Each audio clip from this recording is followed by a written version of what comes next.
చందమామ కథ. పురుషద్వేషిణి. పూర్వం విజయుడనే రాజుకు రత్నావళి అనే కుమార్తె ఉండేది. ఆమె చాలా చిన్నపిల్లగా ఉండగా ఆమె దాది రోజు ఒక కథ చెప్పేది.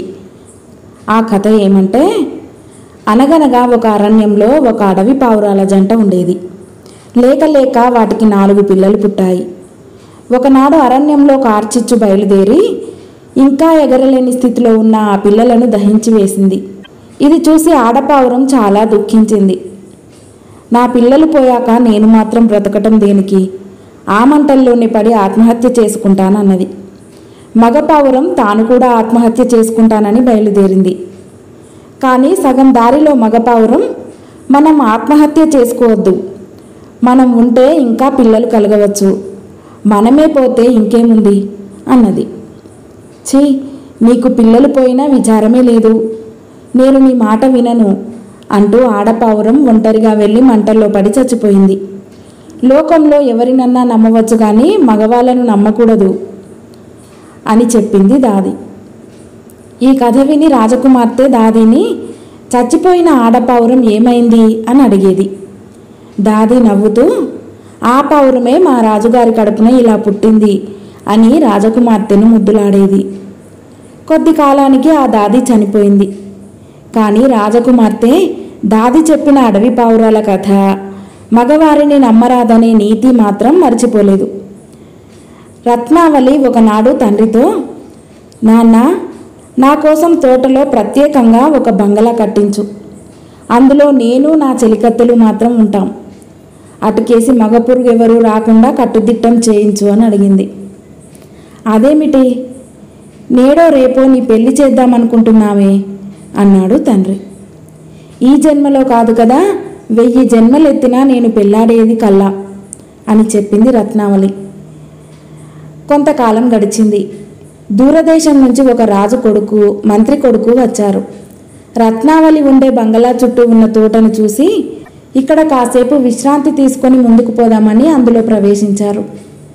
వారు తోటలోకి అడుగుపెట్టిన క్షణంలోనే, పోండి పోండి, ఇక్కడ పురుషులు అడుగు పెట్టరాదు, మీరు పరదేశీయుల్లాగా ఉన్నారు, ఇది మా రాజకుమార్తె రత్నావళి దేవి బంగళా, ఇక్కడికి పోతుటీగ వచ్చినా మా రాజుగారు తీవ్రంగా దండిస్తారు అంటూ ఒక దాసి అరుచుకుంటూ అక్కడికి వచ్చింది. మేమేం మీ రత్నావళిని ఎత్తుకుపోతామా అన్నాడు రాజకుమారుడు. మా దేవి గారికి పురుషుల పొడ కూడా గిట్టదు తెలిసిందా, వేగిరం వేంచేయండి అన్నది దాసి. ఇద్దరూ తోట నుంచి బయటికి వచ్చేశారు. మిత్రమా, ఈ పురుషద్వేషిని పెళ్లాడి తీరాలని నా అంతరాత్మ చెబుతున్నది, ఏమిటి సాధనం అన్నాడు రాజకుమారుడు. అసలు ఆమె ఎంత అనాకారి మనిషో నేను విచారించి చూస్తాలే అన్నాడు మంత్రి కుమారుడు. ఇద్దరూ నేరుగా నగరానికి వెళ్ళి పేదరాశి పెద్దమ్మ ఇంట బస ఏర్పరచుకున్నారు. అవ్వా, మీ రాజు కూతురికి పురుషద్వేషంట, కురూపి కాదు కదా అన్నాడు మంత్రి కుమారుడు. మా రత్నావళి చక్కని చుక్క కాదు అన్నది పెద్దమ్మ. అయితే ఈ పురుషద్వేషానికి కారణం అని అడిగాడు మంత్రి కుమారుడు. ఈ సంగతి మళ్ళీ ఎక్కడ అనకండి బాబు, పరమ రహస్యం. రత్నావళి కిందటి జన్మలో ఆడపావురం, పెట్టక పిల్లల్ని పెడితే అగ్నిదేవుడు పొట్టన పెట్టుకున్నాడు. ఆడపావురము మగపావురము కలిసి ఆత్మహత్య చేసుకుందాం అనుకున్నాయి. ఆఖరు క్షణంలో మగపావురం ఎటో తప్పించుకు పారిపోయింది. ఆడపావురం మంటల్లో పడి చనిపోయి మా రాజు కడుపున పుట్టింది అన్నది పేదరాశి పెద్దమ్మ. ఈ రహస్యం ఎవరు కనిపెట్టారవ్వా అని అడిగాడు మంత్రి కొడుకు. అయ్యో నాయనా, రత్నావళికి పూర్వజన్మ జ్ఞానం ఉంది అన్నది అవ్వ. ఓహో అలాగా అంటూ మంత్రి కుమారుడు కర్తవ్యం ఆలోచించాడు. మర్నాడు తెల్లవారుతూనే రాజు కొడుకు, మంత్రి కొడుకు పేదరాశి పెద్దమ్మ దగ్గర సెలవు పుచ్చుకొని బయలుదేరారు. వారు ఊరి బయటి దాకా వెళ్ళి అక్కడ వేషాలు మార్చుకొని తిరిగి వచ్చారు. రాజుగారి ఆస్థానానికి నేరుగా వెళ్ళారు. మీరెవరు, ఏ దేశం వారు అని రాజు మామూలు ప్రశ్నలు వేశాడు. మహారాజా, మాది నేపాలం, వీరు నా గురువుగారు, ఇంద్రజాలంలో ప్రపంచంలో వీరికి సాటి ఎవరూ లేరు. వీరు జలస్తంభన, వాయుస్తంభన, అగ్నిస్తంభన వగైరా విద్యలన్నీ చూపిస్తారు. ఎడారిలో మహారణ్యాలు పుట్టిస్తారు, ఎండిపోయిన చెట్ల మీద పండ్లు పండిస్తారు, తమరు మెచ్చి తగిన బహుమానం ఇవ్వాలి అన్నాడు మంత్రి కుమారుడు. మంచిది, ఈ ప్రదర్శనాన్ని తోట బంగళా వద్ద ఏర్పాటు చేస్తాం. మా అమ్మాయి కూడా చూస్తుంది అన్నాడు రాజు. మంత్రి కుమారుడు ఆందోళన అభినయిస్తూ, మహారాజా వద్దు, మా గురువుగారు స్త్రీద్వేషి, ఆడవారిని చూడరు. మీ బహుమానం లేకపోయినా మానే, వ్రతభంగం కావటానికి ఎంతమాత్రం వీలు లేదు అన్నాడు.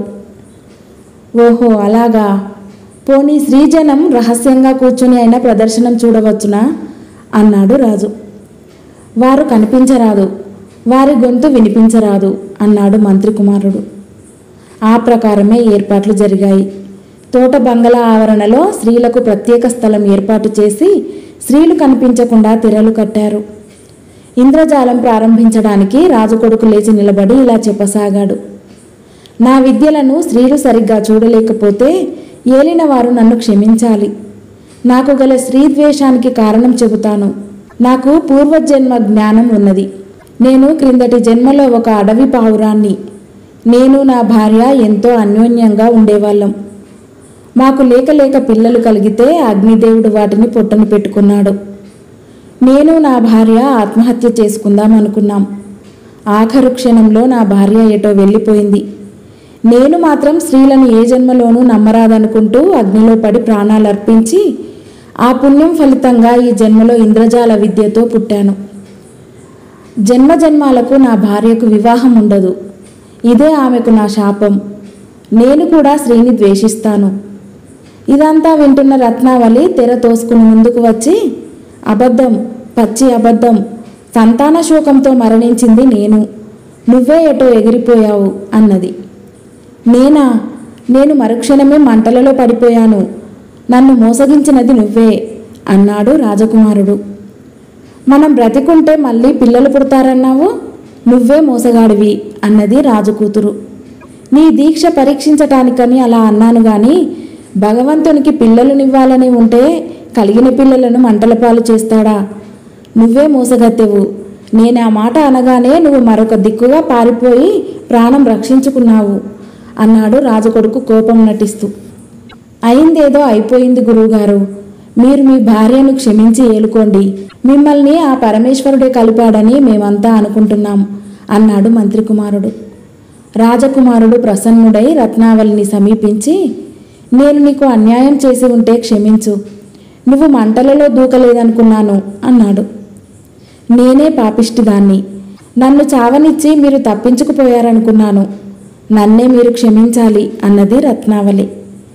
చివరకు రాజకుమారుడు చేసిన ఇంద్రజాలం రత్నావళి యొక్క స్త్రీద్వేషాన్ని పోగొట్టడమే. ఇందుకు బహుమానంగా రాజు అతనికి రత్నావళినిచ్చి శుభముహూర్తాన పెళ్లి చేసేశాడు.